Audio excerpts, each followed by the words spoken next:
Good morning, everyone.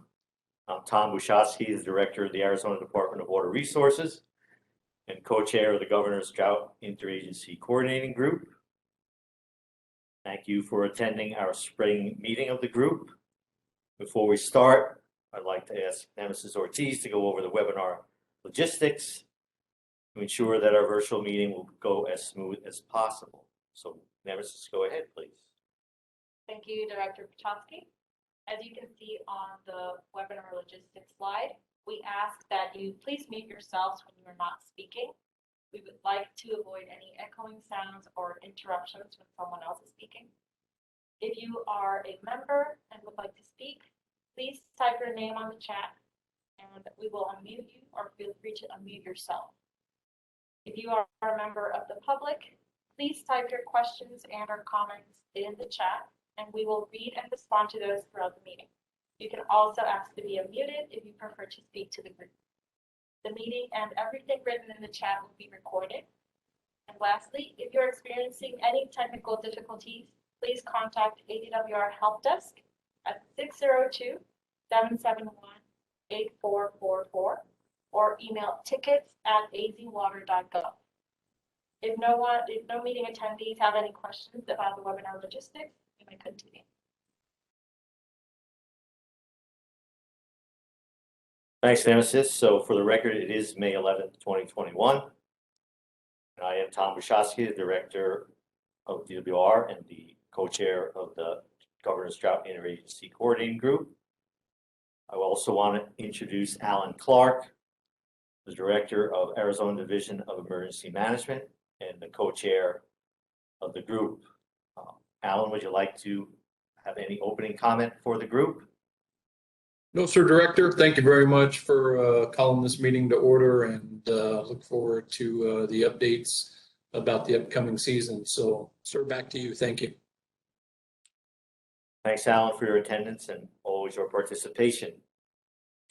So this group has met biannually since 2006 to make a recommendation to the governor about whether to maintain the drought emergency declaration, which has been in place since June 1999. The group is an advisory group to the governor, composed of over 20 federal and state agencies. We will have a series of presentations and discuss what we heard in the presentations and then decide on a recommendation. So members of the group, to avoid speaking over one another, please introduce yourselves using the chat box. Nemesis will read the members' names by the order they are received. We can unmute and then you can all speak. We do have the agenda up on the board here. We are going to move into the presentations section. But before we start with the presentations, I would like to take a moment to acknowledge Dr. Nancy Solover for her years of service as the state climatologist.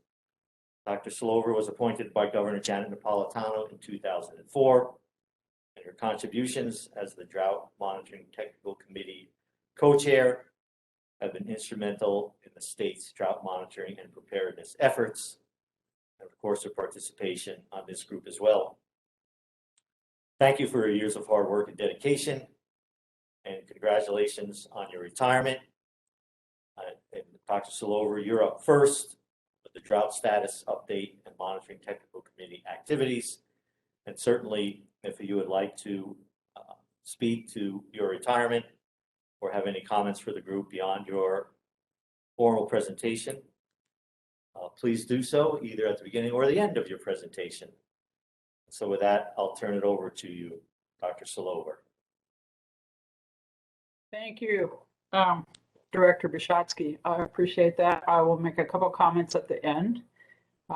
So I'm going to give you an update on where the Monitoring Technical Committee has been, what we've been noticing as we've gone through the years. Next slide. So looking at the past 8 winters, this is simply winter, looking at the upper and lower Colorado. So you can see we go back and forth from wet years to dry years, or wet years to dry years. The upper basin and lower basin are not in sync. Neither are we alternating. When they're wet, we're dry sometimes. Sometimes everybody's wet, sometimes everybody's dry.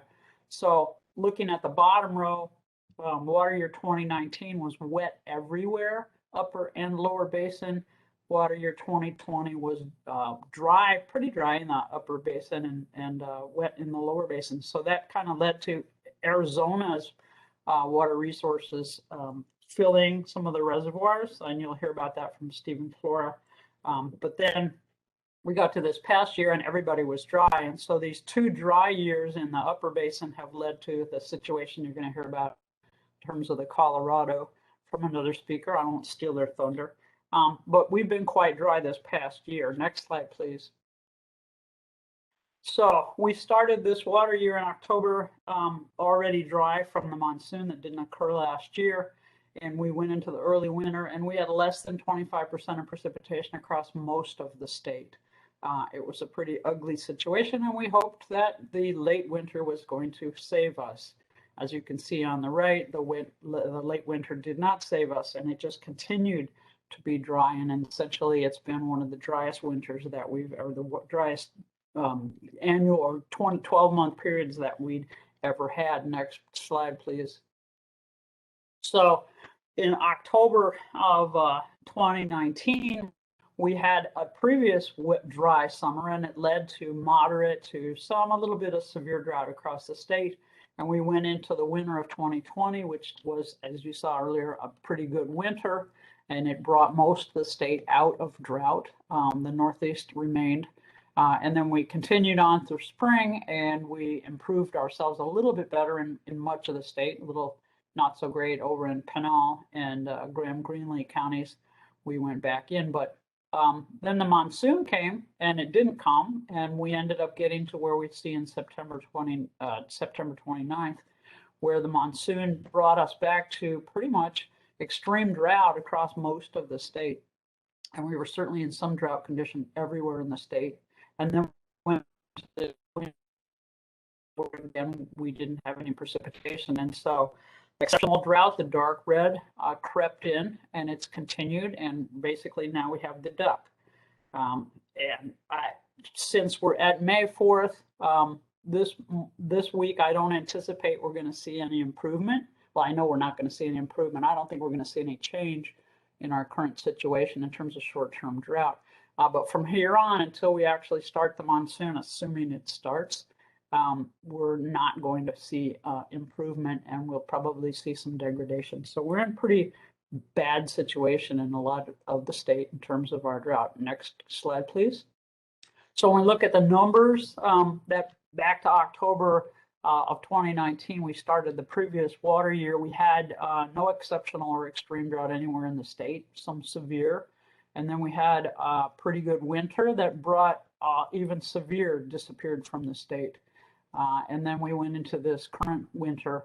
The monsoon, the lack of the monsoon brought us to October 6th, where we now jumped up to from none to 71% of the state in extreme drought, 7% in exceptional. And then at this point in time, 58% in exceptional, 29% extreme, and none of the state is with drought. So we had the wet winter of 2019 with a failed monsoon and then a failed winter after that. Next slide. So when we look at long-term status, it obviously hasn't improved at all as well. So we started a year ago, May of 2020.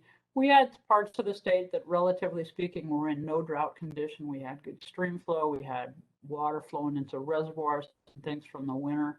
That was pretty good. And then everything just stopped. And so we've seen a continued degradation through September, last December, and now into April of long-term drought being a problem. We still have some good conditions in the reservoir that Stephen Flora will be talking about. But otherwise, there's not a lot of stream flow, and there's not a lot of activity going on that we would typically see this time of year, as we had snow that melted, but there's not really any snow to be melting at this point. Next slide. So we look at longer term over the history of the state.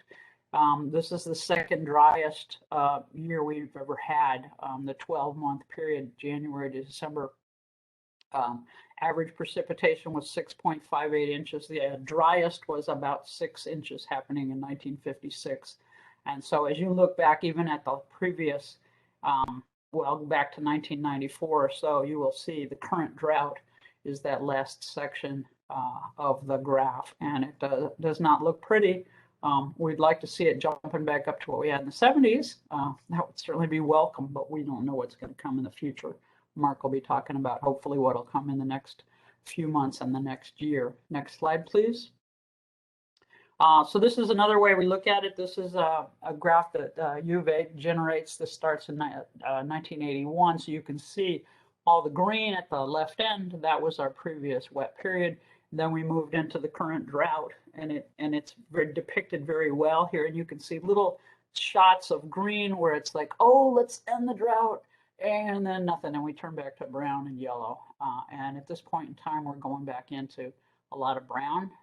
The problem with all those little shots of green and those little wet months is that they're just not followed up, and it's just basically like opening a fire hose for a brief period of time and then shutting it off.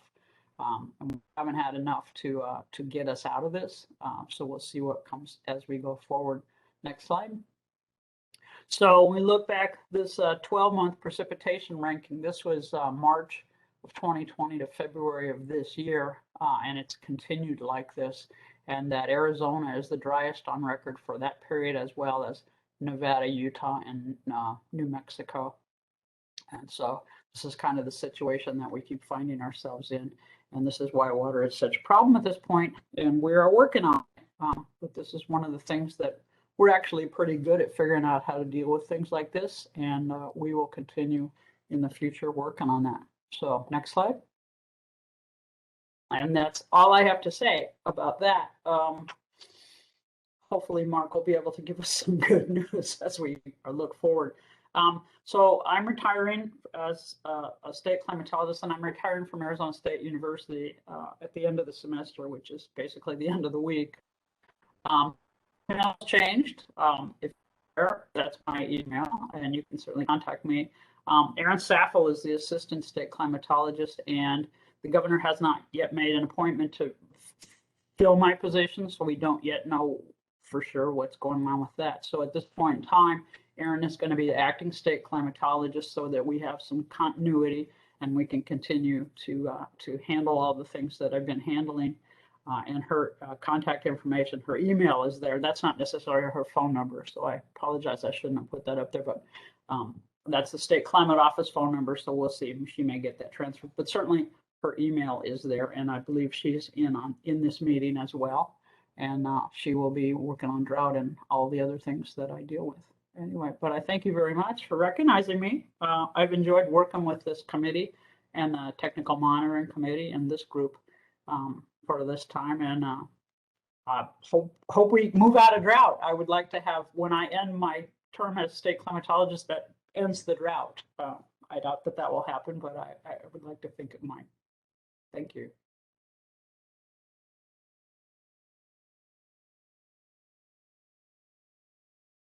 Any members of the group have any questions for Nancy? You can put your name in the chat. If so, we'll wait a second.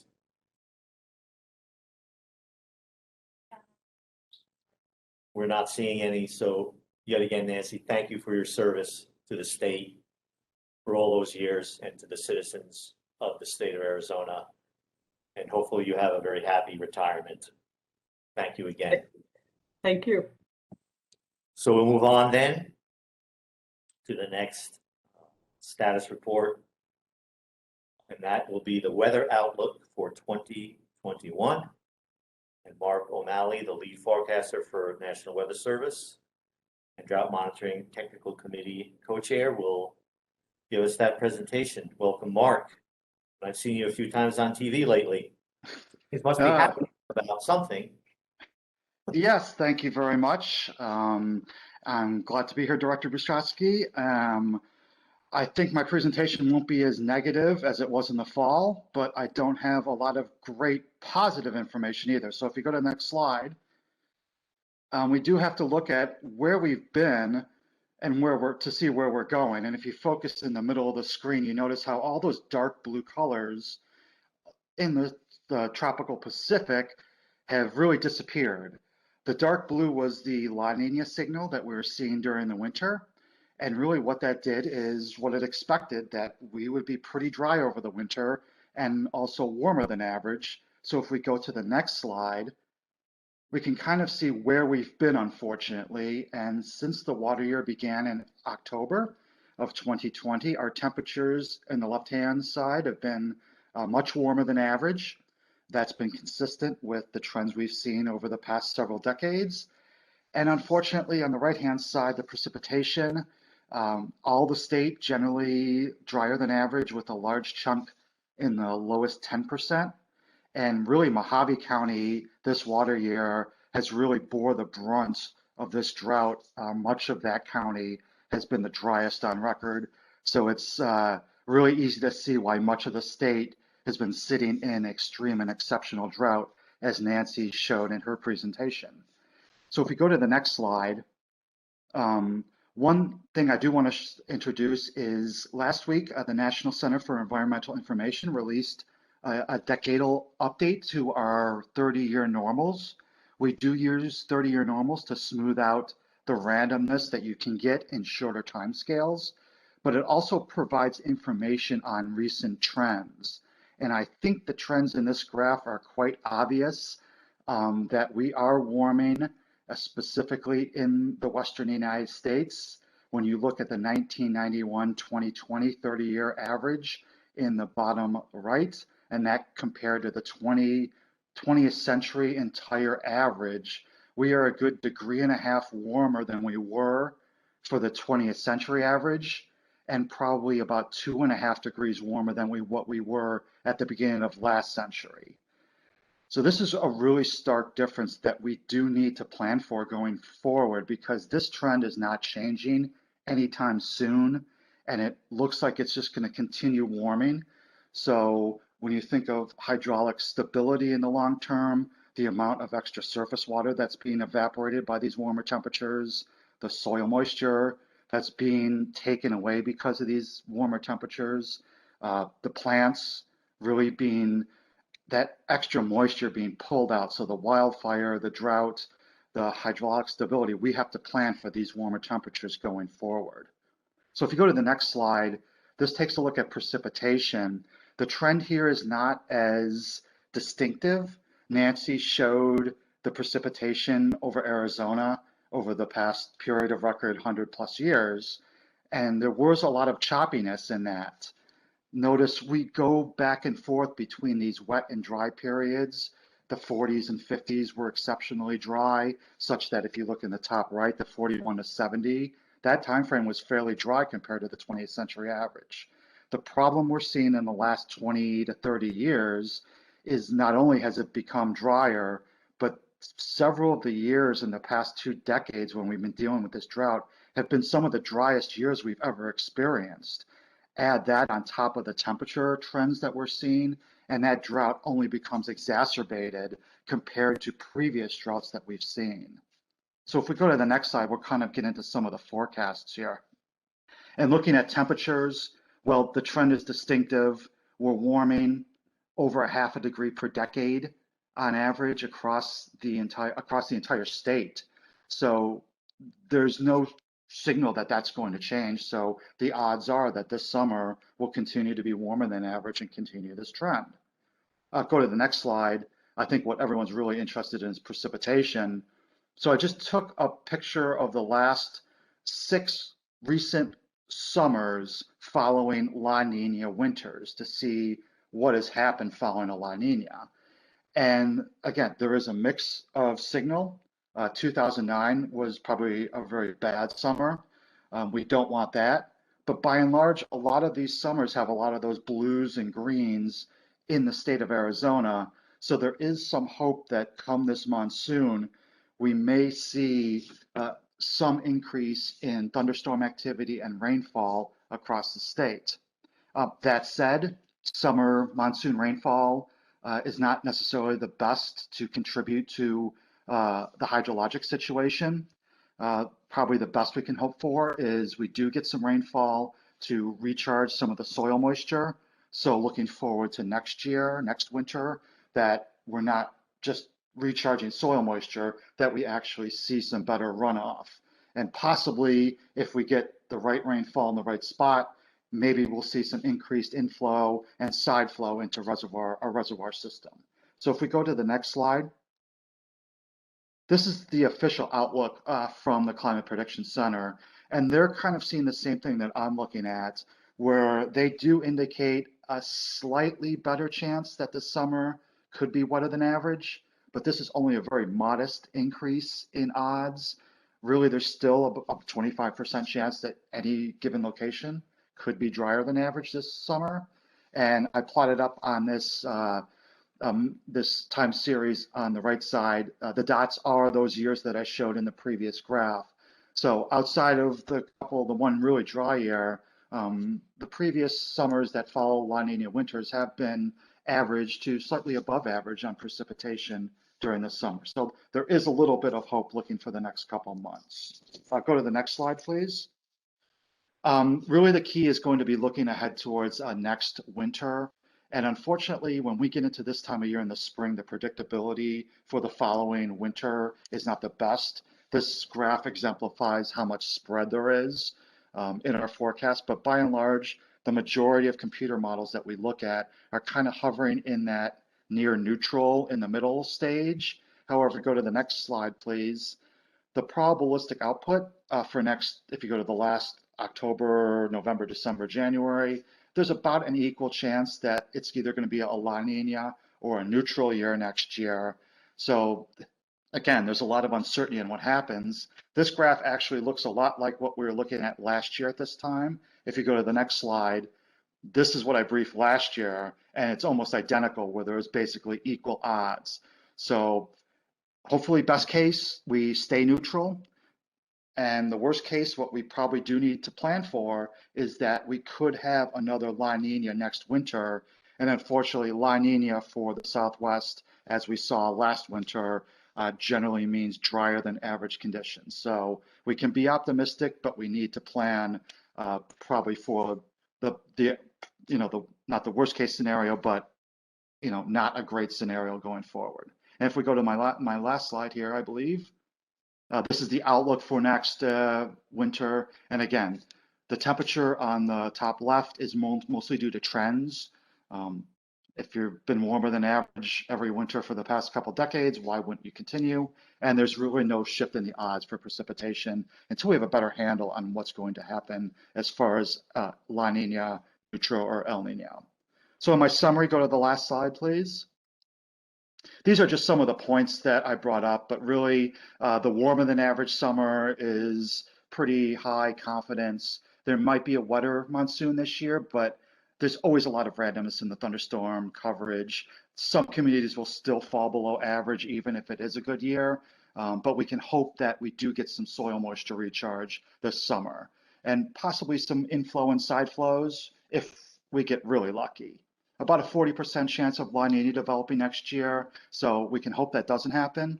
If the La Nina does emerge, then we would have drier conditions next winter.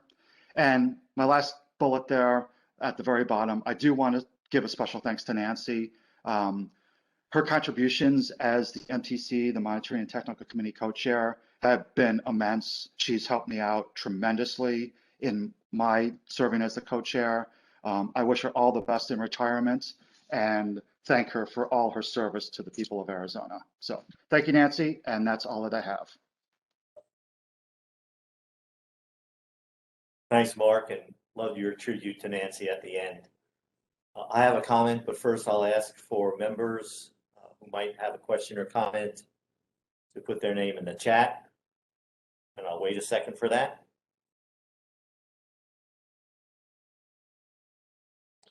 Not seeing any. Mark, I just wanted to point out, I believe that on the slides that you showed us, the examples for the monsoon following a La Nina, that every single example you showed us for California from north to south was red. And I just bring that up because what happens in California certainly connects to us when we get into the management and the situation on the Colorado River with Lake Mead. So that really struck me when you showed me those slides for that particular piece of information. So with that, we will move on then to the next report, and it is a report on the Colorado River water supply. And Brett Eslin from DLR's Colorado River Management section will lead us through what will continue to be a theme, I believe, in this meeting, the situation on the Colorado River. Thank you and good morning. Yes, definitely not a rosy outlook. Next slide, please. So we'll start with the Colorado River system, the reservoir system as a whole, starting in the upper right and then moving down. We have Fontenelle at 38% capacity, Flaming Gorge at 85%, Blue Mesa at 44%, followed then by Morrow Point at 88% and Navajo at 62%. Moving to Lake Powell, current elevation at 3561.8 feet with a storage of 8.5 million acre feet or 35% of capacity. Lake Mead at a current elevation of 1078.5 with a storage of 9.9 million acre feet or 38% capacity. Looking at the system as a whole, we're at 22.5 million acre feet of storage or 37% of the system capacity. And looking back at this time last year, we were doing, I would consider, much better at 30.6 million acre feet or 50% of capacity. So the reduced hydrology has not helped us in the least. Next slide, please. So here, looking at the SWE for Lake Powell, we have the current year, 2021 in the dark blue. This is as of May 5th. We were at 59% or 6.9 inches of the median, which is 11.8 at this time this year.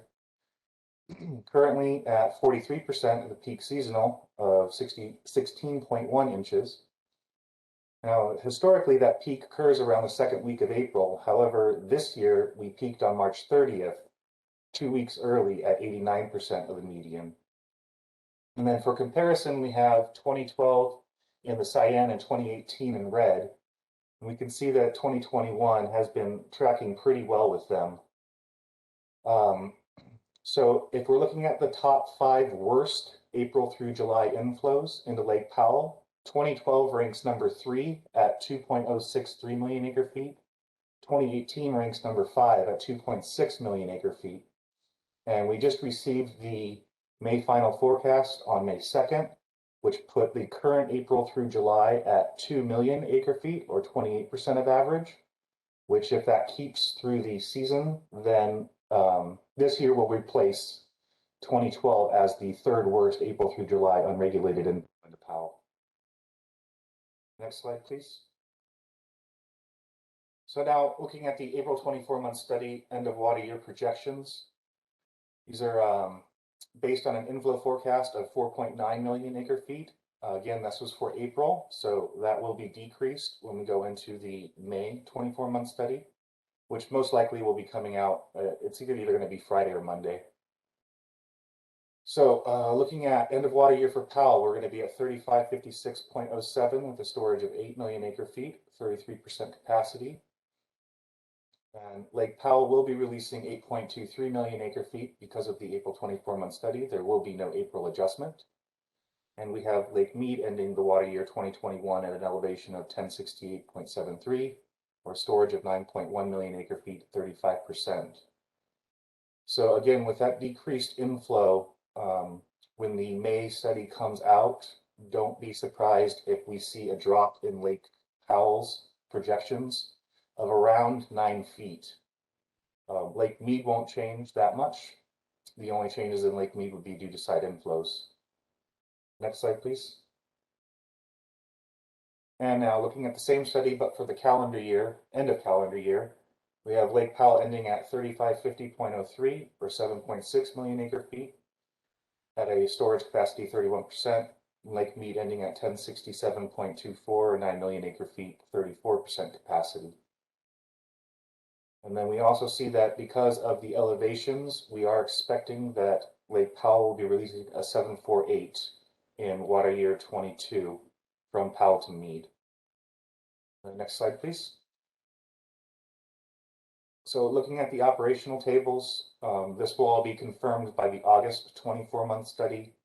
We have Lake Powell finishing at 3550, which is below the critical elevation of 3575, which puts Lake Powell releasing the 748.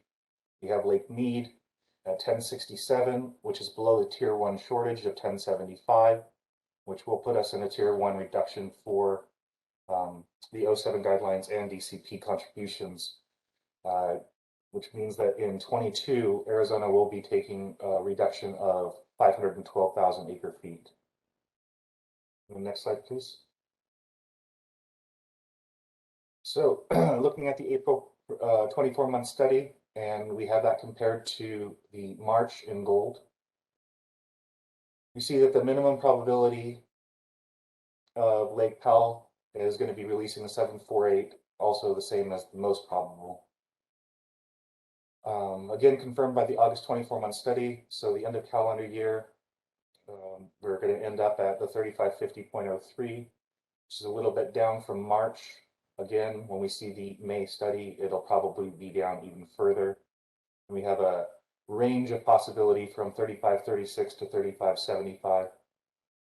We also have ending calendar year 22 at 3569.91, which is down from 5 feet from March, with a min-max range of 3516 to 3612. And the next slide, please. So same study, now just looking at Lake Meade. We have the end of calendar year at 1067.24 with a min-max range of 1066 to 1073, which means that we will most likely be in a Tier 1 shortage for 22, again confirmed by the August study. Ending calendar year 22, the most probable has Lake Meade at 1050.31 with a range of 1052 to 1081, which technically keeps us in a Tier 1 shortage. However, that's 0.3 of a feet away from a Tier 2 shortage going into 23. And the next slide. The Bureau has released the 5-year probability tables for Lake Meade and Lake Powell. However, because of time constraints, we're just going to look at Lake Meade. So there's a 97% chance of shortage occurring in 22. Not really a surprise. We've been anticipating this for a very long time. The chance of shortage in 23 to 25 exceeds 75% in every year in both the full, or the DNF, and the stress test hydrologies. The greater the 90% chance of a shortage in 23 from both hydrology scenarios. The chance of a level 2 and level 3 shortages have increased from 1 to 10% from the January study in 23 through 25 in both the full and stress test hydrologies. The first projected level 2 shortage is in 23, and the chance of a level 2 shortage in 24 increased from 50 to 60% in the stress test hydrology between the April and January models. There is now a 36 to 44% chance that Lake Meade will fall below 1025 in any month in 24 and 25. I'm sorry, 24 or 25. That's in the stress test hydrology. And in both the full and stress test hydrologies, there is a less than 4% chance of falling to below 1,000 feet in Lake Meade in any month through 2024. And with that great news, I can take any questions. And you can go to the last slide if you'd like.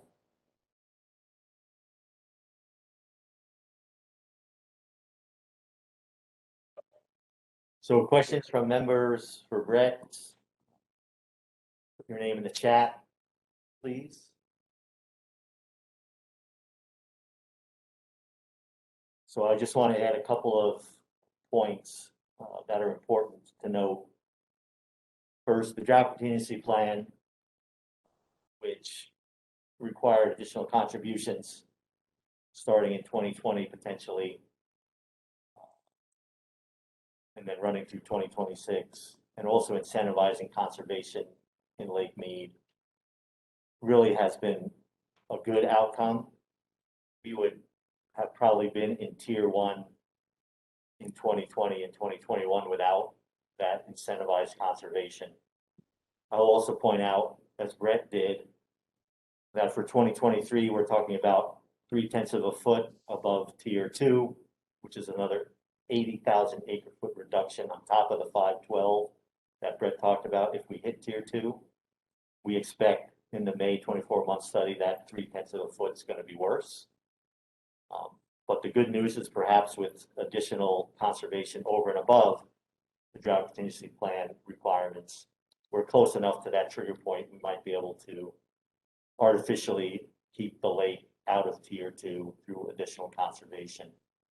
And then lastly, one of the other components of the drought contingency plan that's not talked about very often is there's a built-in reconsultation provision.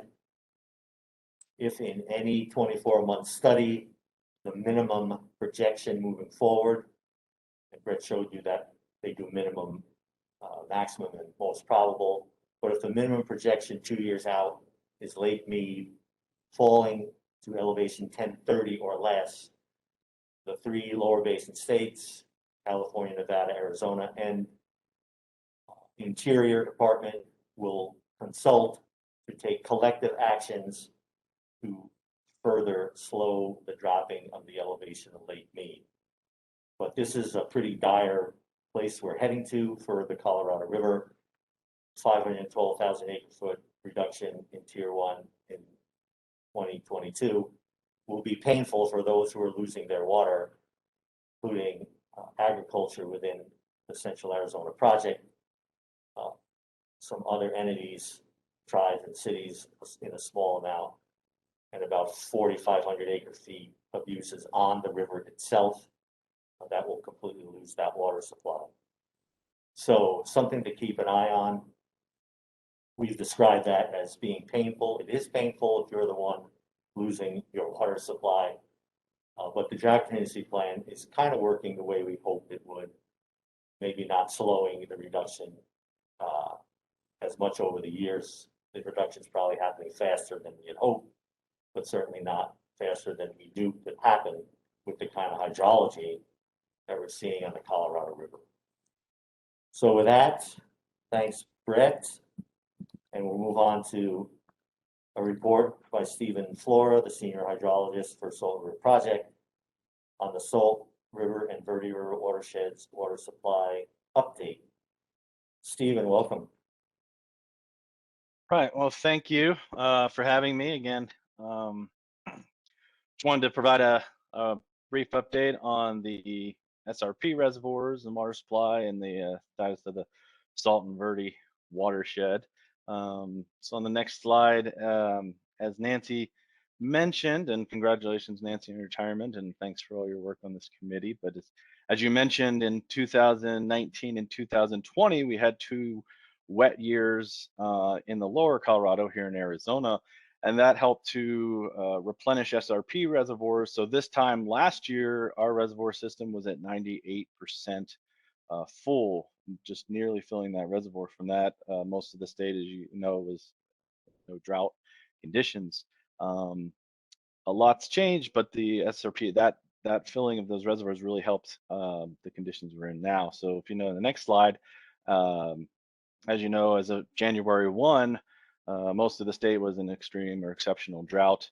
SRP reservoirs were still at 77% capacity.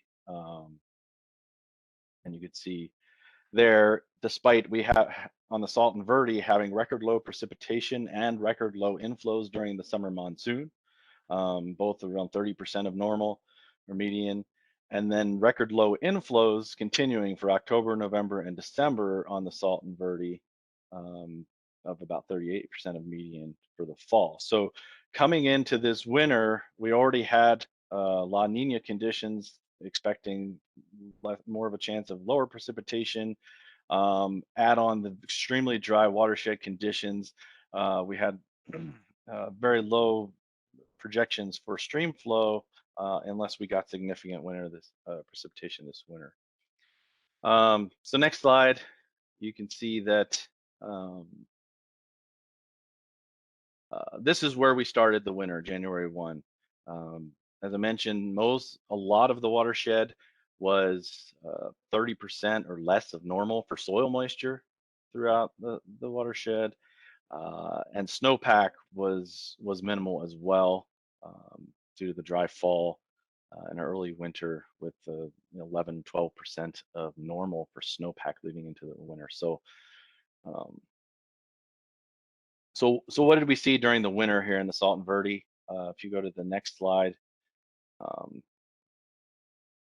well, the below normal precipitation continued, and we saw overall for the water year from October 2020 through May 1, we saw about a little over 5 inches of 5.19 inches, or 40%, 47% of normal precipitation on average throughout the watershed, with really half of that coming in the one big storm we saw in January. So January was the only month we saw above normal precipitation with about 2.5 inches.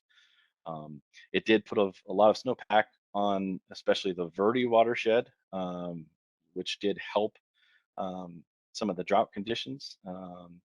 But if we look at what that meant for stream flow, if you go to the next slide,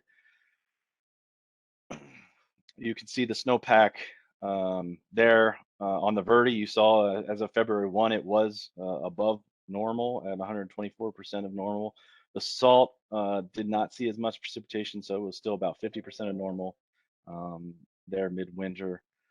And then at the top graph there, you can see the Verde watershed. We got started late, but we did get up to normal, dropped slightly below normal, and then we're just below normal towards the end of the winter. So as far as snowpack on the Verde, it was below normal, but not to an extreme. Whereas on the Salt, we did see well below normal throughout most of the winter. The blue line there, that first part is you can ignore that erroneous, but throughout most of it, it was well below normal. So the Salt, we expected to see very low inflows on the Salt with the below normal snowpack. Next slide. If you look at what that meant for runoff, a couple years ago in 2018, we saw the lowest inflow or runoff year into the SRP reservoirs on record. And the blue graphs there, the shaded blue was the snowpack for 2018, which you can see was very low throughout the winter, January through March. And then you can see we had very little, if any, boost in stream flow that year, the blue line. 2021, you can see the snowpack. We saw quite a boost there in late January and early February in our snowpack. So quite a bit more snowpack, again, particularly in the Verde, peaking up to 900,000 acre feet of snow water equivalent on the watershed. But we saw very little, if any, boost in stream flow throughout that time. Kind of similar stream flow to 2018, but having a lot. So even those dry conditions we saw leading into the winter, most of that snowpack, when it melted, most of that soaked into the ground due to how dry they evaporated, due to how dry the conditions were and the soil conditions in the watershed. So we really saw a little additional stream flow this winter. Next slide. So what were those stream flow numbers? You can see a lot of asterisks on those numbers because each month was a near record low, continuing that pattern. We saw the Salt particularly had 2 months, January and March, where we had record low monthly inflows. The rest of the time, except for March and Verde, we saw second or third lowest inflows, either to 2018 or 2002 levels. And you can see that we are about, if you look at January through April's inflow, we're about 91,000 acre feet, which is a few thousand above the inflow for that period in 2018, slightly below 2002. So it would be right now we're the second lowest winter inflow. But if you go back to the water year, if you go back to October, as I mentioned, we had record low inflows this fall. If you go back to October through April, we're about 5,000 acre feet below the 2018 level for the record low water year. And you can see the graph here shows the Tonto, Salt, and Verde.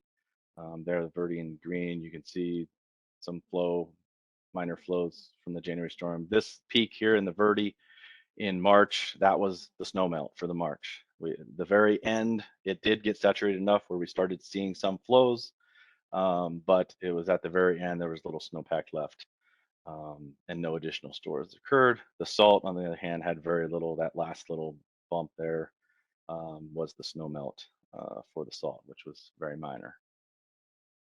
Next slide. The projections for the winter inflow, January through May, the end of May, we had 102,000 acre feet, which would be the second lowest total behind 2018, which was 100,000 acre feet. We'll probably end up close to that, maybe a little above, maybe around 104,000, but it will still be probably the second lowest. Whereas the salt will likely, just looking at the salt Roosevelt inflows, would be the lowest on record. Slide. What that meant for our reservoirs and operations, you can see on the left, the Verde storage essentially stayed level most of the winter. It was drawn down in the fall, and as we started to use Verde water leading into the winter, and then it stayed fairly level. You can see there kind of late February, we actually swapped over to the salt, which is earlier than typical due to the low conditions on the Verde. So started delivering water from the salt to maintain those lower levels on the Verde. And you can see on the graph to the right, starting in March, Roosevelt, or that's the salt storage there total, started declining slowly, and expect that decline to increase as we increase demand throughout the summer here. These are projections through next May on salt storage on the graph for lower quartile inflow, median inflow, and average inflow. So it would take an average inflow winter this next winter to get back to where we are storage-wise now. For Roosevelt, which is kind of our long-term indicator of where we are, again, pretty good shape with 76, expected to drop down to around 58% by the end of the summer season in the fall, and then depending on what we get in the winter, somewhere in that 60 to 85% range. Next slide. So as I mentioned, some of the impacts right now here at the beginning of May, still at 74%, which is above, actually above, normal for this time of year due to the previous winters. Lower on the Verde, but fairly good storage on the salt. The dry winter this year, we did have to switch deliveries over to the salt, as mentioned in late February, and start delivering off the larger storage on the salt. We also did slightly increase groundwater pumping in February and part of March due to the extremely low inflows and the low Verde levels. We were at minimum inflow due to filling last year, or minimum groundwater pumping due to inflowing. And I think we increased about 13,000 acre feet of groundwater pumping for this year in the spring to maintain that before we could swap over the salt. But we do expect that groundwater pumping for SRP in the service area will increase next year due to the drop in the reservoirs this year. So we do expect an increase in groundwater pumping. But we did, while we didn't see much runoff, we did see, you can see there in the drought, the eye of the duck there, as you could say, we did see some relief at least on the Verde watershed, even though we didn't get the inflows. Next slide. Just to kind of end on a couple more long-term looks at what SRP is looking at in the drought. I showed this a couple years ago after 2018, looking at the mega droughts that we've seen on the Salt and Verde watershed throughout the tree ring record over the last 1,000 years. And you mentioned that the one we're currently in over the last 25 years is the most severe on record that we've seen compared to previous droughts. So SRP has been working, the Bureau of Reclamation had a secure project, reservoir project, looking at climate impacts on the SRP reservoir system, as well as some work, other work done, looking at climate impacts and drought impacts on the reservoir system. And SRP has been looking at that and looking at, well, if we had those impacts on, increased temperatures, potentially decreased precipitation, but also variable precipitation going forward, what that might be on our inflows and the reservoir impacts, and kind of overall, if we saw the last 100 years of inflows, what would it be like adjusted for the next 100 years with a potential adjusted climate hydrology. You might see deeper droughts. We saw about 12% decrease in flows, but we also saw wetter pluvials, wetter wet periods. So that 4% is, quite a bit more water than the 12% decrease. Overall, there's still about a 2.2% decrease in average flows. And next slide, part of that reason being on the Salton Verde. We typically here in Arizona on the Salton Verde get our peak inflows, a large amount of our inflows, that January through April timeframe. And that graph on the top kind of shows the gray, the inflows, the orange lines, the peak energy available for evaporative losses there. So when the peak energy is in the winter time, when we see is less. So whereas say on the upper Colorado, their peak inflows typically occur in April through June or July. Where you have higher increase in evaporative losses. So indicating, those percentage of flow reductions potential from those increased temperatures going forward might be less, say here in Arizona, than you would see, say, in the upper Colorado, due to that difference in when we see our peak inflows, due to this study from Robles et al.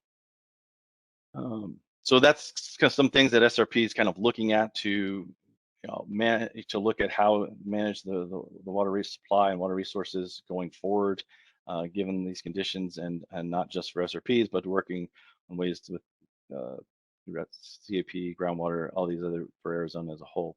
But next slide, just to summarize, total SRP water supply is currently in good condition, still at 74% total storage. We had dry summer, fall, winter, near record low inflows, or record low inflows for some of those ones earlier. Projecting the second lowest inflow this winter to 2018, which was the lowest. And then those drought conditions persist, but we did see some relief on the Verde due to the snowpack on the Verde, just not inflow and stream flow that was coming into the reservoirs. So next slide. Lastly, just to, as Mark had mentioned, the outlook for the summer monsoons had slightly above chances for above normal precipitation. If you look at that on what we see on the Salton Verde watershed, the relationship between the winter and summer, when we see a below normal precipitation on the watershed, December through March, you can see that top row there. You have a higher percentage, about 48% of the time you saw above normal monsoon precipitation in the Salton Verde watershed versus 30% normal, give or take, or 22% monsoons being below normal. So, that falls in with some of the trends that Mark had pointed out, with the potential for monsoon precipitation that could help the soil moisture conditions and watershed, that could help lead into next winter to help improve those conditions going into next winter if we do see some favorable precipitation and inflows next winter to help reservoir conditions. Next slide. I think that's it. Questions? Thanks, Stephen. Members, questions for Stephen? Put your name in the chat box, please, and I'll wait a second. Not seeing any. I appreciate the presentation, Stephen, and especially the information about the impacts out into the future, potentially, the differences between what might happen in Salton Verde versus what might happen in the upper Colorado River Basin from the warming. So much appreciate that part of your presentation as well. So now we will move on to a series of presentations. We'll start to talk about how all these fabulous conditions are going to and have been impacting us on the ground, so to speak, in the state. And the first presentation is by Tiffany Davila, Public Affairs Officer for the Department of Forestry and Fire Management. Give us an update on the 2020 to 2021 wildfire season. Proceed, please. Thank you. Can everybody hear me? I'm having internet connection troubles. You're breaking up a little bit, but so Can far everyone hear me? we can hear you right now. Okay, We'll help you okay, lose you. perfect. Okay, so if you can just advance to the next slide, please. And thank you for having me again. It's much appreciated. So we're looking at obviously the 2021 outlook. Obviously, we just had a presentation. All of those factors play a role into what we're looking at for the upcoming fire season. And basically, it's already here. The fire activity is expected early due to the La Nina, the lack of precipitation, the drought situation, unburned carryover of fine fuel across the Sonoran Desert. So when we're talking about unburned fuel, areas that didn't burn last year are likely to burn this year. So along the Bush Highway where we had the bushfire, in the Superstitions, in North Phoenix, we're already seeing that right now with the Tussock fire south of Crown King. Widespread activity is predicted by late May, early June. And then the early forecasts indicate a timely arrival of the monsoon. And we just heard some talk about what our monsoon could potentially look like. So our fingers are crossed, since we really didn't have a monsoon season last year. That kind of pushed our fire activity well into October. We just had constant dry conditions, the lack of precipitation. The only difference basically between this year and last year is last year we weren't sitting in this severe drought situation. We weren't in the exceptional extreme drought categories that we are now. So that's another challenge that we're having to deal with this year. The graphs on the right show the significant wildland fire potential outlook for May. Super red across the entire state. Same for June. We normally don't see that much fire activity in May, widespread fire activity. So it's just one of the challenges that we're faced with this year. We did get some rainfall. Unfortunately, it wasn't widespread enough and enough of it to pull us out of this situation that we're in. So we are starting to see fire activity ramping up throughout the Sonoran Desert area. Next slide, please. This is kind of what we're looking at right now. These numbers reflect May 3rd, and I apologize, I couldn't get the updated numbers from our dispatch center before turning this presentation in, but it's fair to say we've had 350 fires this year that burned more than 20,000 acres so far. These numbers would include the Tussock fire, the fire we just had outside of Globe, the Gila fire out by Florence. And then as you can see, compared to 2020, 212 fires that burned 1,400 acres from January 1st to May 3rd of 2020. So a huge increase in the number of acres burned this year already as compared to last year at the same time. And then the final number was the wrap up. So that's throughout the year, 2,500 fires we had that burned nearly 980,000 acres. And these numbers reflect all land jurisdictions, so state, federal, and tribal lands. 2020 wasn't the worst fire season we had. That was back in 2011 when we had the Wallow fire. Now, the Wallow fire obviously didn't have a lot of impact, but it did. We burned a million acres that year, a little over a million acres in 2011, and that was partially due to the Wallow fire that year. Next slide, please. So this is the kind of fire activity we've already been seeing, and I kind of just gave you a little summary of where they've been, so you can understand that not one area has been left untouched at this point. So we've had the Prescott had the Sour fire in January. We're also dealing now with the fire there, the Tussock fire, which started on the Bureau of Land Management lands. It moved on to state land, and now it's on the Prescott National Forest. So a multi-jurisdictional fire on the Tussock fire. Then we had the Margot fire outside of Dudleyville. That was on state. The Flag fire was on the BLM near Pine Lake, which evacuated the community of Pine Lake. And the Bonito Rock fire, which is still, they're still working on that fire. That's on the San Carlos Bureau of Indian Affairs. So there's not one land jurisdiction that's not being impacted at the moment. And to kind of summarize it for you, it's May 11th, and we've had 2 type 1 incident fires already. Type 1 is the highest complexity fire. We start at 5 and work our way up. A type 5 fire is one that a local cooperator can handle on their own without asking for additional resources. A type 1 fire is the Tuscan fire, a flag fire, where we need to bring us more resources and more boots on the ground to fight these fires. Last year, we didn't have a type 1 fire until we saw the bushfire. And that was in June. So we've had 2 type 1 fires already, and it's only May 11th. Next slide, please. These are the historical trends in our fire activity. Last year, we had 82% of our fires were human caused. The prior year, 78, and in 2018, 68% of our fires. Human caused fires are more prevalent in the spring and in early summer.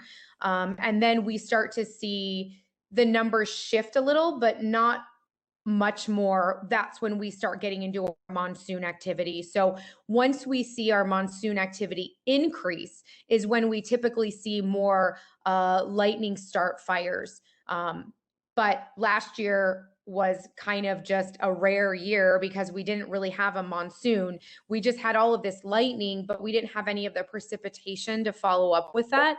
So we were seeing widespread fire starts by dry conditions, by lightning, and fueled by wind, but no really rainfall to follow up with that.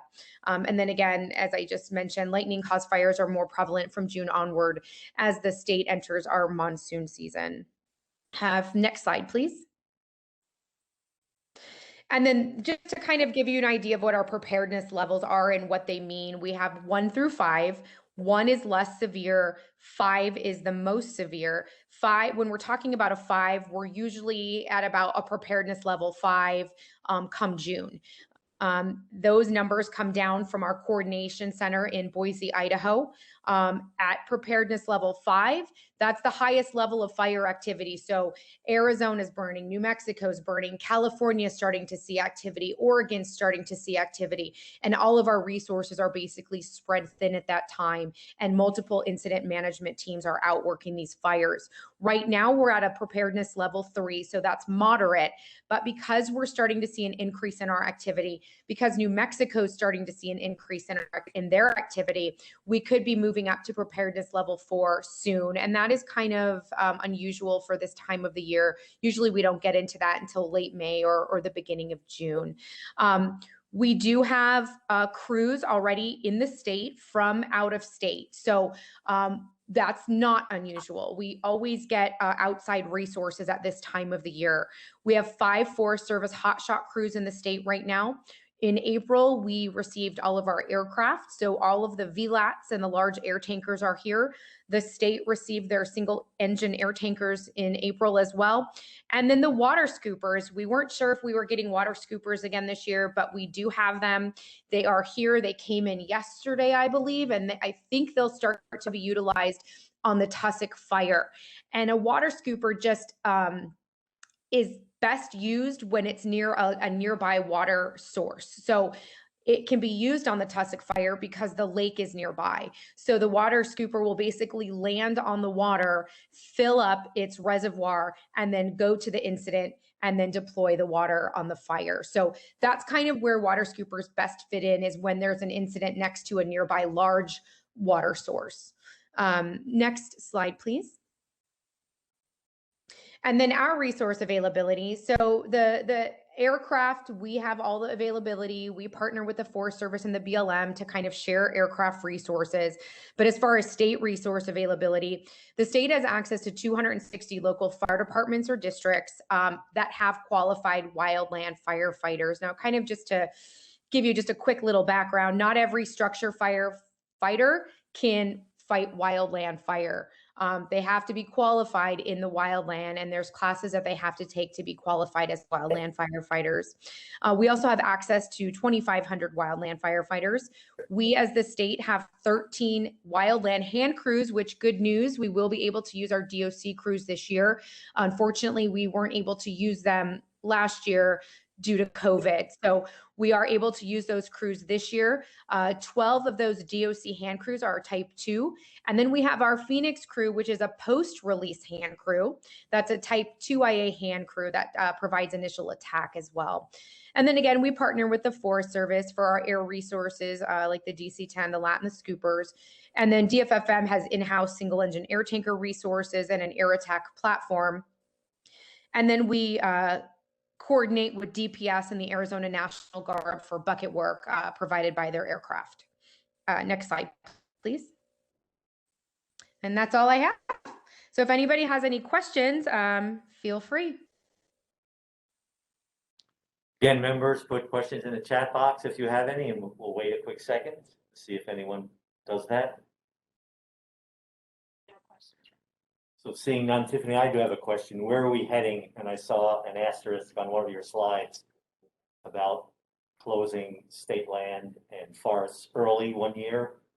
Where are we heading? Yeah. Potentially on closing the forest or the state land?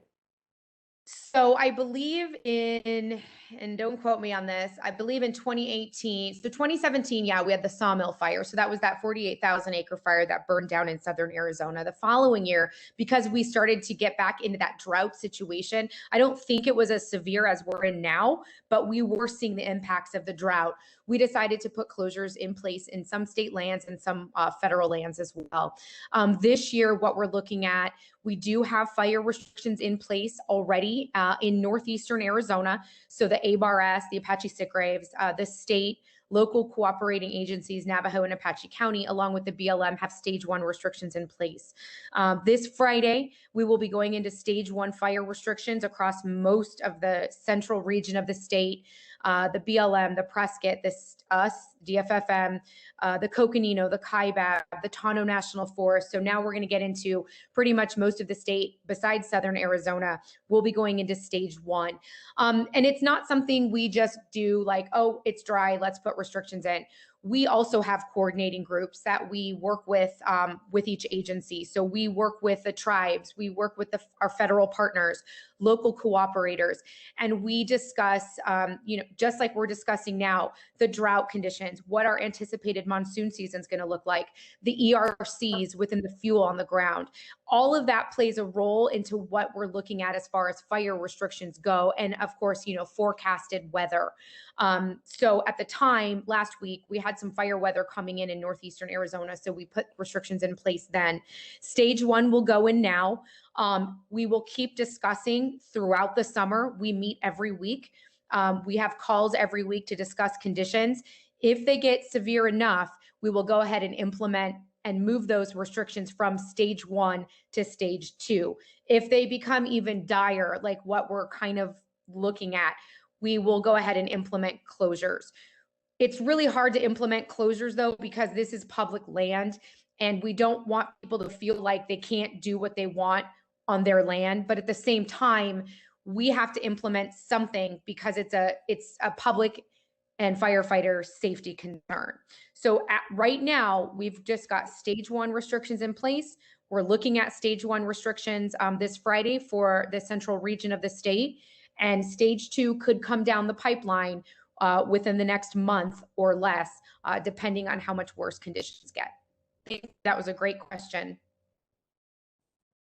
Got one more question. And we have another question from a member.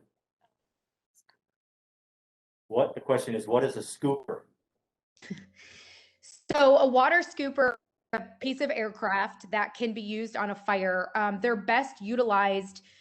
Let's put it this way, scoopers are used more frequently in Alaska and Wisconsin, areas that have large bodies of water.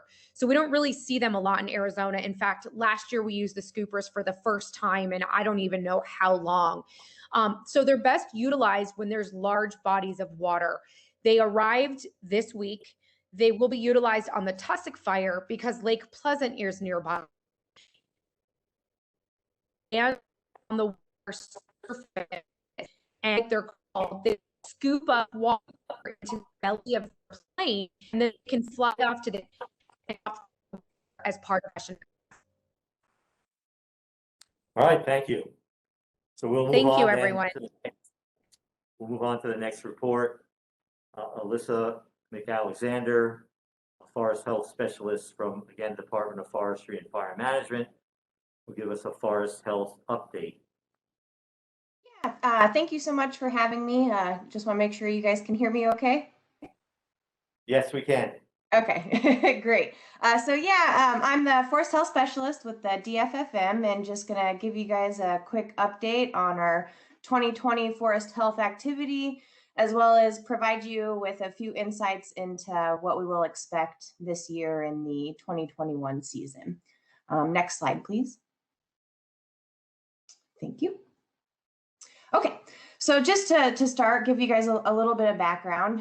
In collaboration with the U.S. Forest Service, the DFFM conducts annual aerial surveys of the dead and dying trees around the state, and we identify areas of insect and disease occurrences. The DFFM and USFS arborists, foresters, entomologists, and pathologists ground truth these areas identified during the aerial survey season and confirm the insect and disease data that was recorded. This data is then provided to land managers and the public following the survey season. The USFS creates their own report from this data, and the DFFM creates their annual forest health conditions report, which all of those can be found on our website if any of you are interested in looking at them. One damage causal agent that always gets brought up in these reports is bark beetle caused tree mortality. And in times of significant drought, trees become increasingly stressed and are therefore more susceptible to insect and disease infestation. Specifically, bark beetle caused tree mortality increases following times of drought. So their activity can actually be an indicator of drought severity.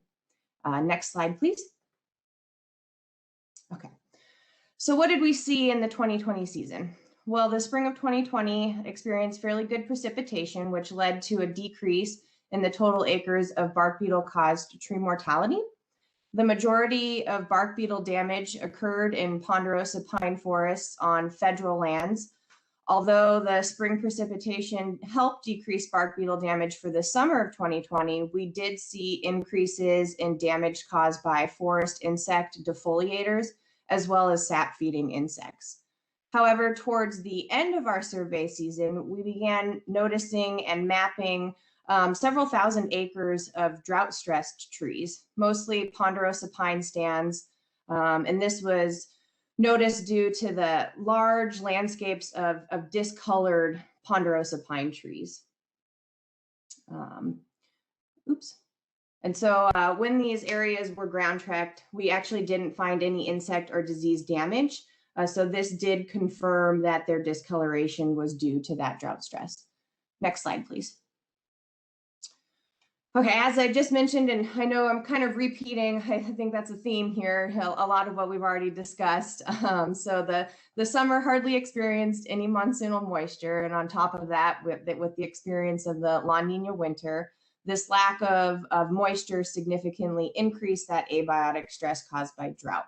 And so due to this lack in moisture and increased drought stress, forest health professionals around the state began noticing an increase in mortality from bark beetles in the fall and winter of 2020. So these increases in mortality were seen after our aerial survey season had ended. So this data and information was not included in the DFFM's 2020 Forest Health Conditions Report. And so it will therefore be reflected in the 2021 survey season. Also, just kind of a side note, we're actually seeing right now as well large landscapes of juniper and pinyon pine woodlands that are also beginning to die back due to the fall and winter drought stress. So this information will also wind up being reflected in the 2021 season. Similarly to the other drought damage, these trees have been checked for insect and disease damage, but none of that's been observed. Next slide, please. So these drought monitor images are just essentially reiterating what I've stated in the last couple of slides and showing you the same thing that we've been talking about. So in the spring, we had pretty decent moisture and therefore minimal drought impacts leading into the summer. The August map shows moderate to severe drought occurrences throughout the state, which this was when our aerial surveys were actually taking place. And as you can see, the fall map shows mostly exceptional drought occurring throughout the state. And this is what led to those increases in bark beetle activity after our survey season was complete. Next slide, please.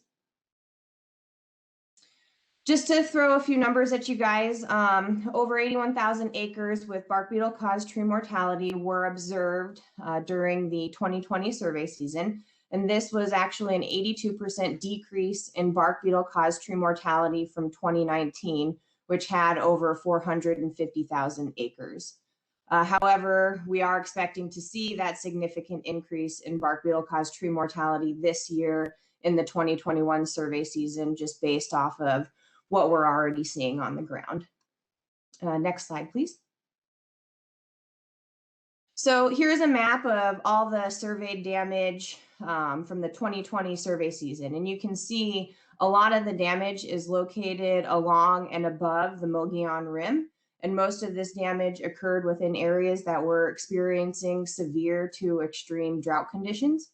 This map looks very similar to the 2019 survey damage areas as well. Typically, we see most of our damage occurring along the Mogollon Rim and in those more northeastern parts of the state, as this is where we do find majority of our timberlands within Arizona.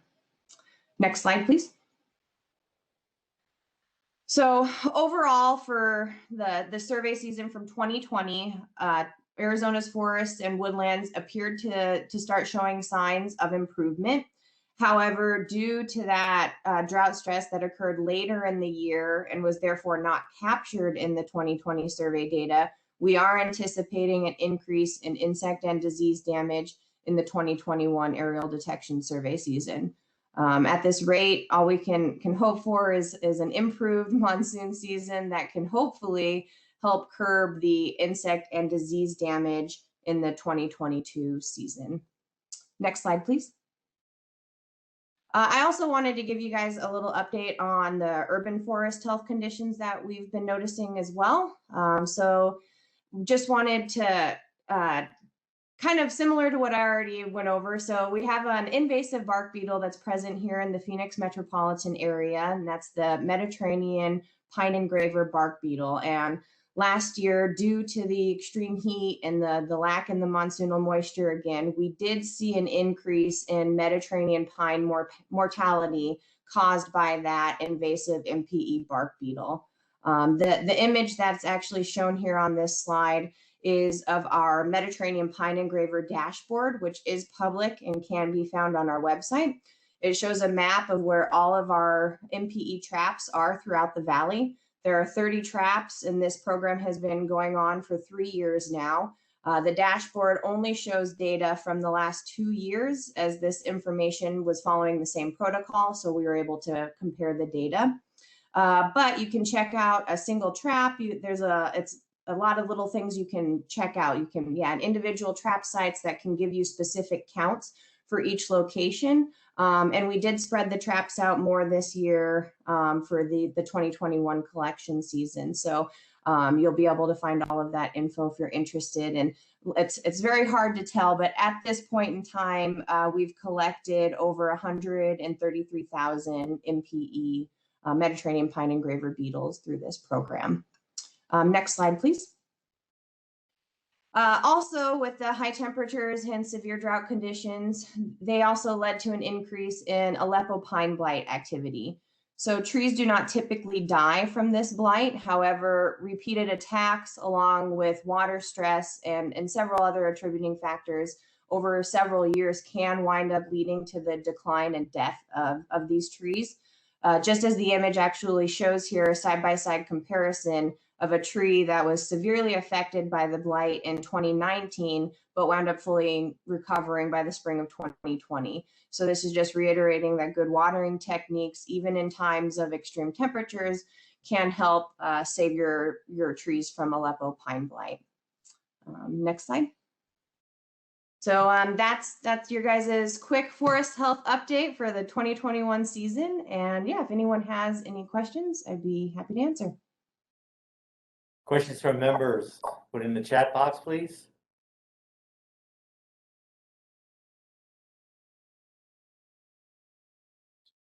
No questions, so thank you, Ally, and we will move on to the next presentation.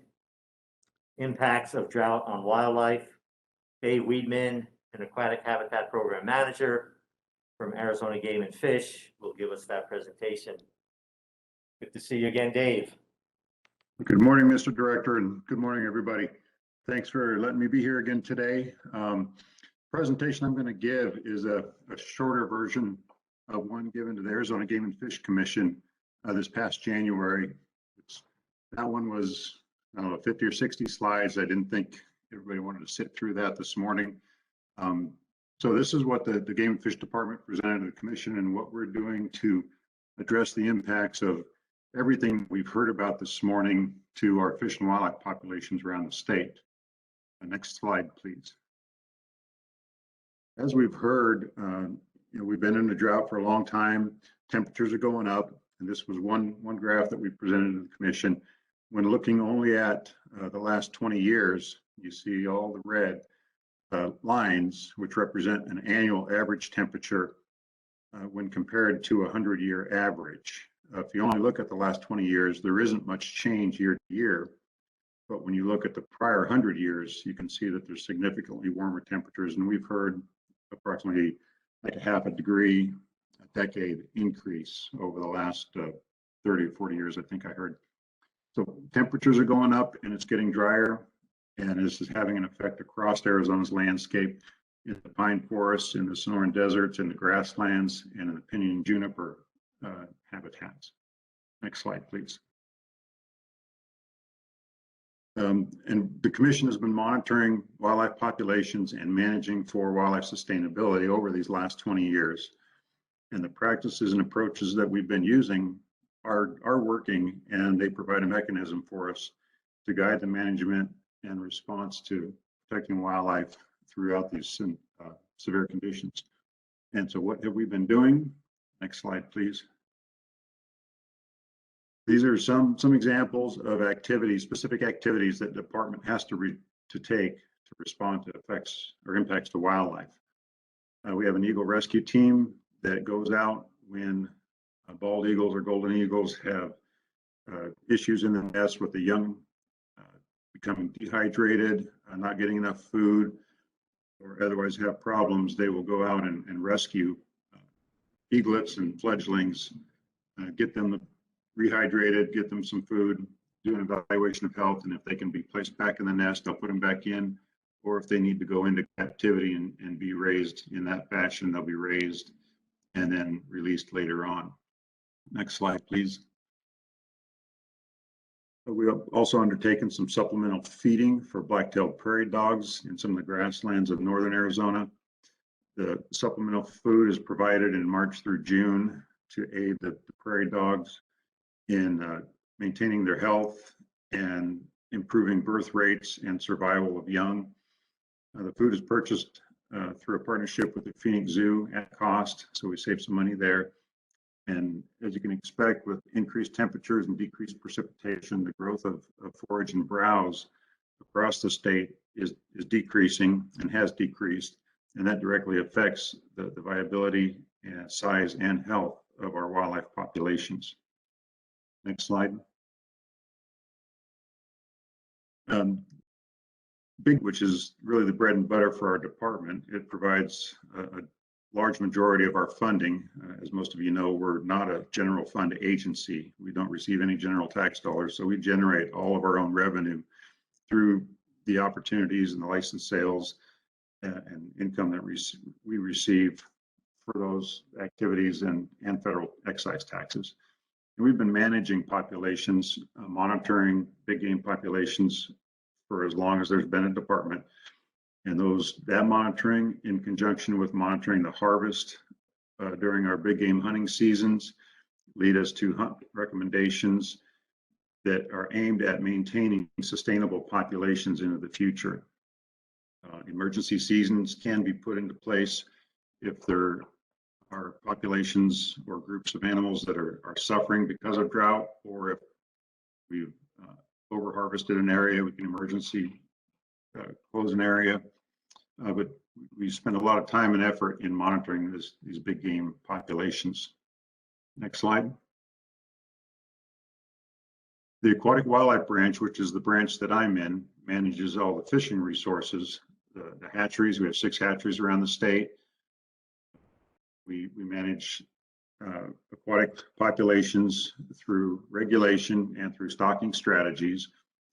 In the last 10 years, we've had to be very responsive in shifting stocking locations from areas that got precipitation and small ponds or medium-sized lakes that got water. Those would get stocked in places that didn't catch precipitation and the ponds didn't fill. We'd have to shift stocking areas from there. We can increase catch and release fisheries, put emergency regulations in place to limit harvest so that more people have an opportunity to catch fish and they don't overharvest a fishery. Conversely, we can remove limits when the water is drying up and make sure that the public has access to those fish and we get some good use out of them rather than letting them perish in a drying pond. Our hatcheries have had to respond to drought in a couple of different ways. 2 of them, Tunnel Creek and Kenny Creek Hatchery, are both fed by very springs that are on pretty quickly to precipitation or lack thereof. And we've been seeing some declines in spring flows at those 2 hatcheries specifically, resulting in a need to change our aquaculture strategy, offloading fish from those hatcheries either into lakes that have water where we can stock them or moving them to other hatcheries that have more space for growth. We've been having to purchase and provide supplemental oxygen to those facilities to maintain healthy conditions for growing fish. We've had to increase the purchase of fish from out of state when our production capacities aren't meeting our stocking objectives. And we're always monitoring water quality in the ponds and the lakes before we stock, but also our effluent. As flows decline in a hatchery setting, the effluent becomes a little bit more concentrated with nutrients, nitrogen, phosphorus. So we have to monitor our effluent being released to the nearby streams, make sure we don't violate state water quality standards for nutrients. All of these things are done seamlessly within the Aquatic Wildlife Branch through communication and monitoring. Next slide, please. You've heard over the years a lot of talk about water hauling. That's one thing that we can do to provide some immediate relief across the state for wildlife during a drought. We can provide water sources for them to continue drinking from. As you can see in calendar year 2020, we hauled 2.3 million gallons of water across the state, breakdown by region. Region 1 is the Pine Top area. Region 2 is the Flagstaff area. Region 3 is Kingman. Region 4 is Southwest down in the Yuma area. Region 5 is Tucson, southeast corner. And Region 6 is Mesa or Central Arizona. And the water hauling trucks you see in the picture, just for comparison purposes, that's I believe a 5,000 gallon truck to haul water. So imagine how many trips it takes to haul 2.3 million gallons at 5,000 gallons a time. Next slide, please. And we don't do this alone. We have volunteers. And these are all the entities across the state that help haul water for wildlife. In fact, 1.2 million gallons of the 2.3 total were hauled by volunteers to the department, utilizing their own resources, equipment, time, and money. That's been a huge benefit to our big game and small game and non-game populations across the state because they all use the water out there. Next slide. As a result of the need to haul water over these last many decades of drought, we've instituted a public outreach campaign that has generated in 2019 $57,000 of public donations to put towards water hauling needs. And then this past year, the summer of 2020, we just heard about how kind of brutal it was. We tripled that donation amount to $172,000. And that's the public telling us that they care and that they want to help contribute to keep wildlife healthy out there. Next slide. And that was it. I thank you all for the time and I'd be happy to have any questions you might have. Members, questions in the chat for Dave?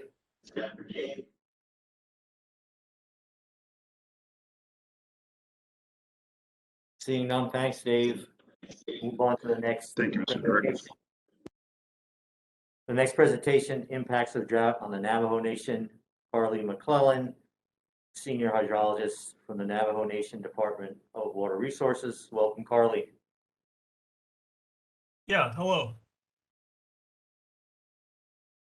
Thank you for having me on. Just wanted to kind of just share a short update with some graphs I pulled off of our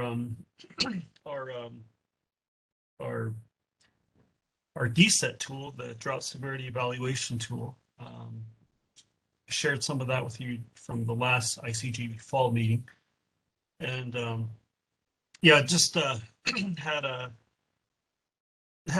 number of challenges here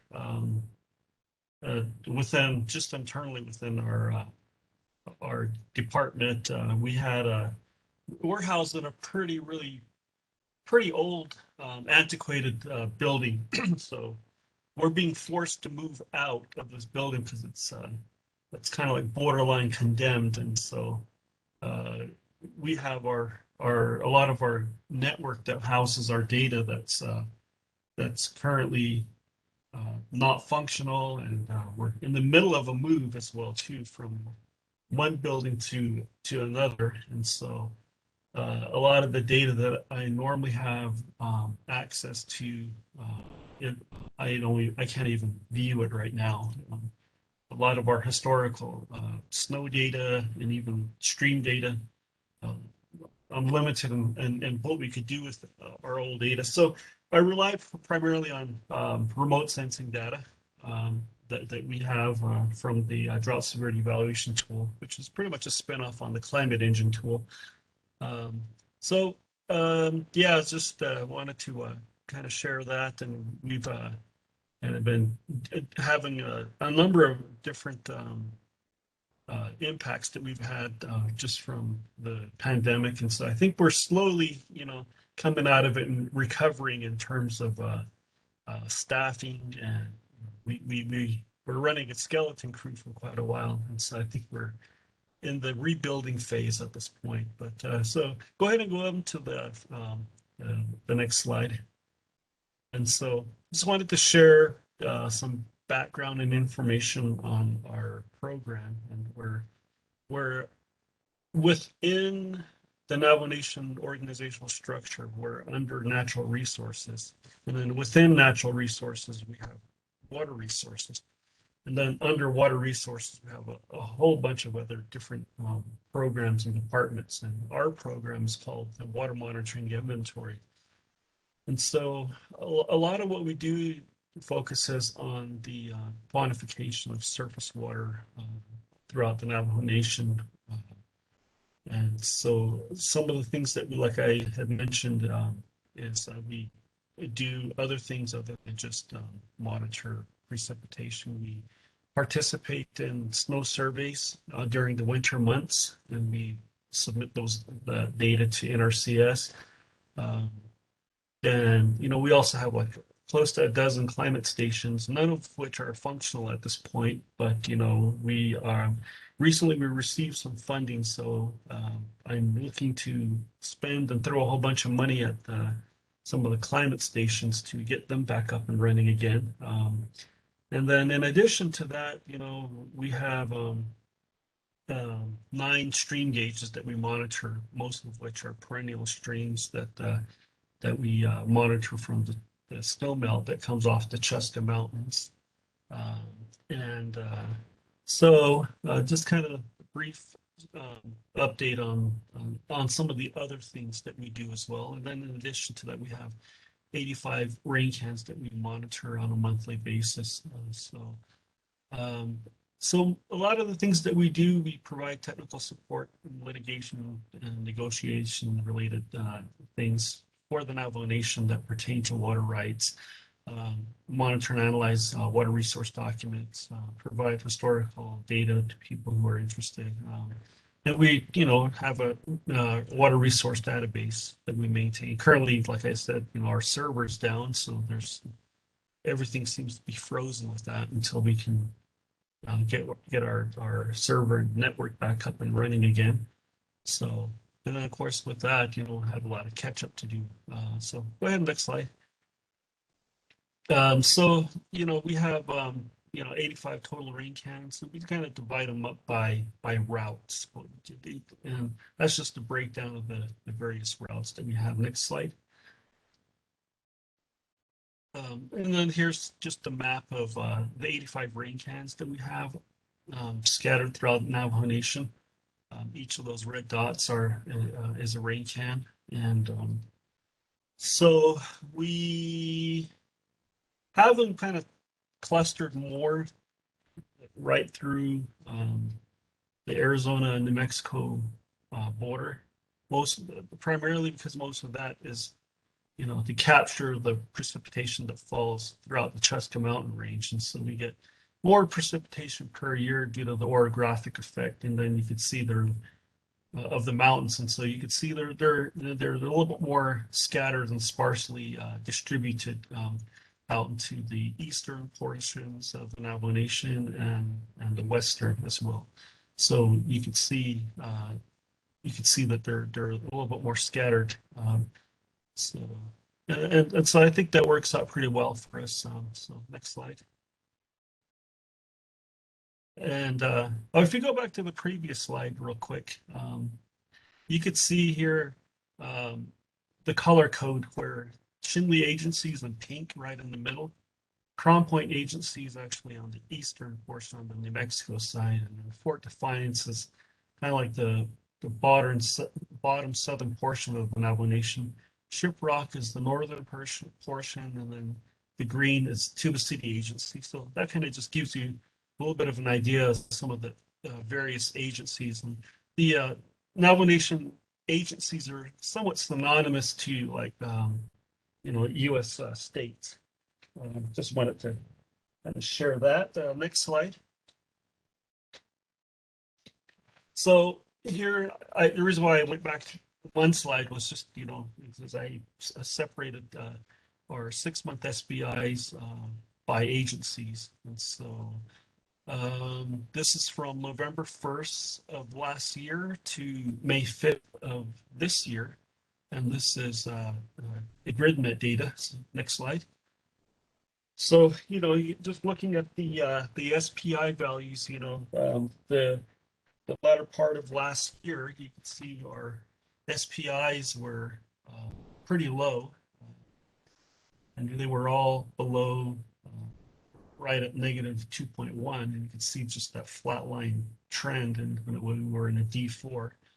And then, with the winter precipitation, the SPI started to regress and go back to a little bit more towards the normal. You could see currently as of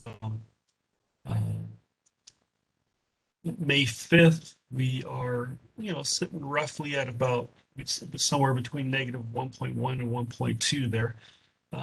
So making some improvements, but, of course, we're moving into June, and June is always the driest month of the year for us. And so we're heavily relying on what the monsoons bring us. So this is for the Chinle Agency, which is like center of the Navajo Nation. You saw that map, and you saw Chinle right in the middle. So next slide. Again, 6-month SBI for Eastern Agency. You can see we were pretty low, and then made some improvements there. It looks like a lot of like a roller coaster. They're up and down with that one. Next slide. This is the Fort Defiance Agency. So you can see some improvements there, but we're still not doing so well. Next slide. Okay, this is Shiprock Agency. We have kind of a trough there, kind of like a little between March and April. Yeah. We're hit, with some deficits there. So you can see that. You know, it looks like we had a little bit of a recovery since then. Next slide. And this is Western Navajo. So you can see that one looks like it's been just kind of a gradual climb back up. Some improvements, but you know, you look at the current U.S. drought monitor, you know, Western Navajo still is not looking all that great. Next slide. So that round was just pretty much focusing and looking at the SPI values, and then here I pulled up some graphs to look at precipitation, and this is using the CHIRPS data set, and we're looking at them again by agencies. And this one actually is going from November 1st to, actually I have to, I think this one here is, go ahead and move to the next slide. Yeah, so this one here is the precipitation going from January 1st, 2020 to August.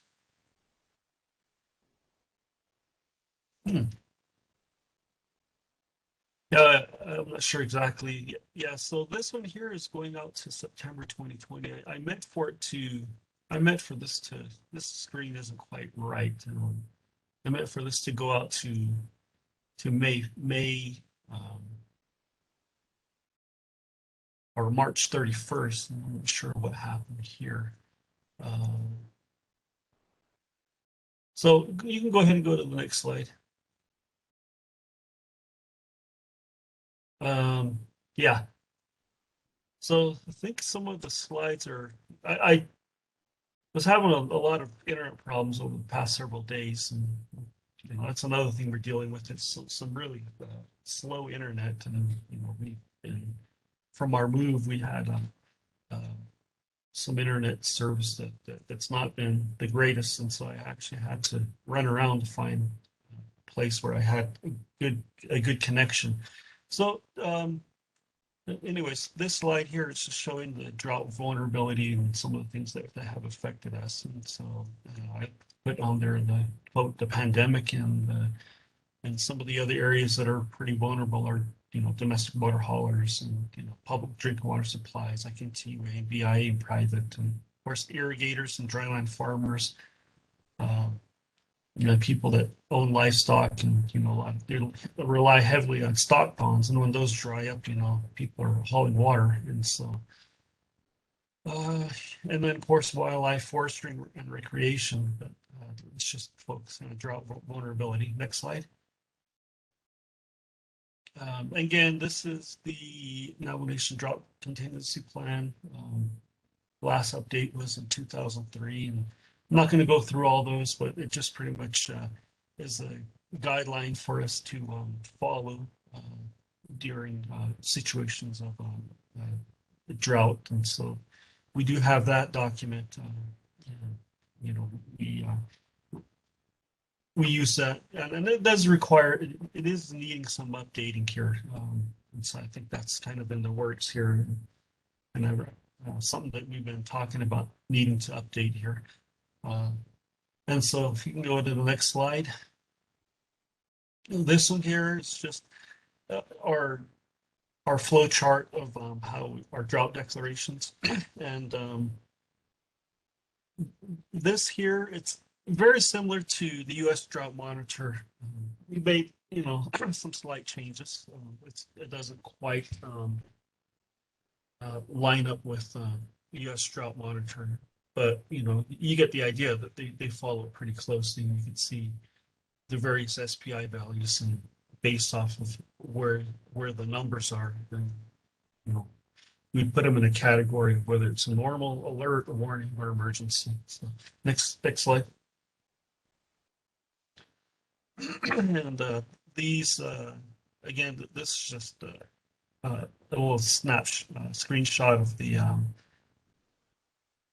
from the page of the drought contingency plan. And, on this page, it focuses on, some of the recommended responses. And so I think a lot of the things that are in this document, some of these pages, a lot of those things are currently happening as we speak right now. And so those are just various things that kind of happen in the background as well.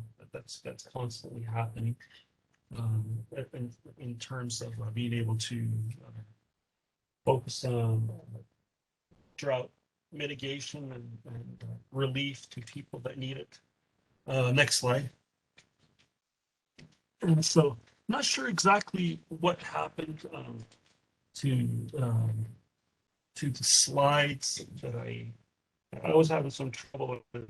I had some trouble uploading this morning, but yeah. So I think a lot of the slides that I had provided Nemesis was pretty much just looking at the precipitation, and it pretty much follows and echoes what the SBI graphs were showing. They were pretty consistent. But nonetheless, that I do apologize for missing some of those pages on the precipitation by agencies, but I can probably provide an update to Nemesis after the meeting. So other than that, if there are any questions, I'd be happy to answer. Questions for Carly from members? Put your name in the chat, please.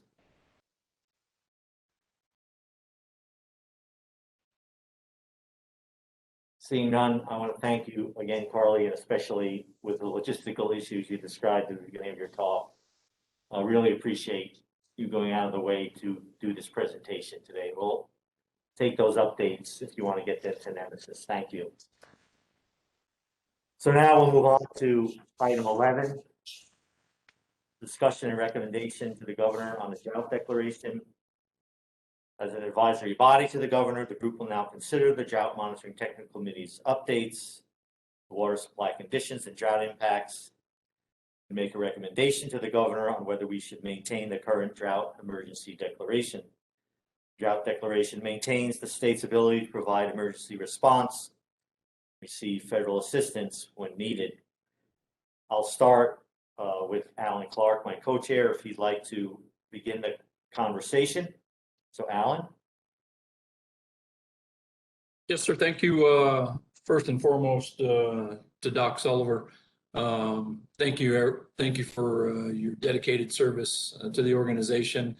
I've known you for many, many years over at ASU, and you will be sorely missed. To all the presenters, thank you very much. I think the presentations made it very clear that we are actually nowhere closer now than we were in the past. And probably further from our goal of coming out of the drought declaration than we were before. So, yeah, the conversation is not good in those regards. I don't see a way of having any other conversation but keeping it in place. Back to you, sir. Thanks, Alan, and I agree that the recommendation should be to keep the declaration in place. And usually I try to go through some of the information. I don't think I'm going to bother because basically it's drier, and unfortunately maybe not even driest facing us in the future. So I would propose we make that recommendation to continue the declaration to the governor. If any of the members would like to either weigh in or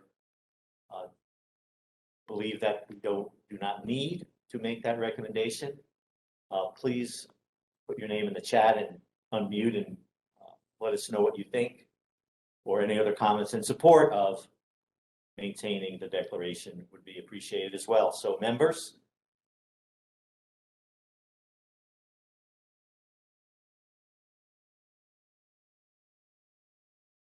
We're not seeing any, and I am certain that it is an outcome of all the negative news we've heard today from every single presentation.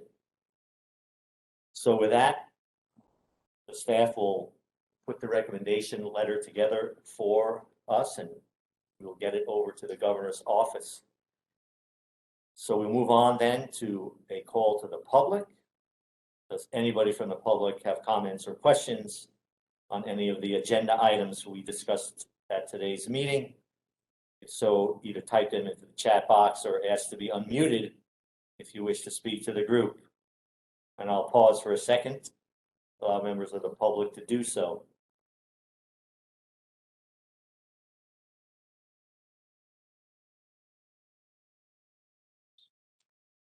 Nemesis informs we are not seeing any questions or written comments.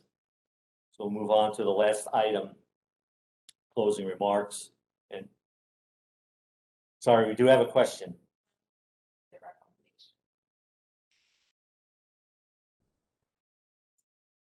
So the question is, when will we prepare the recommendation? Our staff will prepare that over the next couple of weeks and make it available. Anything else? So the question, is there any drought monitoring for groundwater?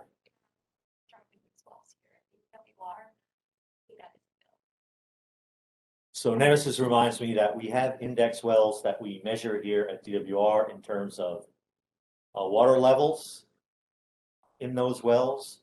We do water level reports as well. All of that information is available online at on our website. And Nemesis will pull up that address. You can find that information about groundwater levels in our monitoring program online. We have index wells around the state that we rotate through our field people to access that information, and a very small number of wells that have telemetry that we get reports back on the well levels without having to visit the wells. So that information is available. Anything else, Nemesis? So no other questions. I want to thank everyone for joining us today. We expect to see you all at our fall meeting. We hope things improve, but hope's not a plan. I think as Nancy brought up in her first presentation, there are many actions moving forward to deal with the impacts of these droughts. We heard about this drought. We heard about some of them today. We'll continue to look for ways that we can impact the impacts. We can adjust the impacts of the drought for what we can do physically. The declaration hopefully will provide, like we talked about earlier, opportunities for emergency responses and other federal assistance or other assistance that we can provide due to the drought impacts.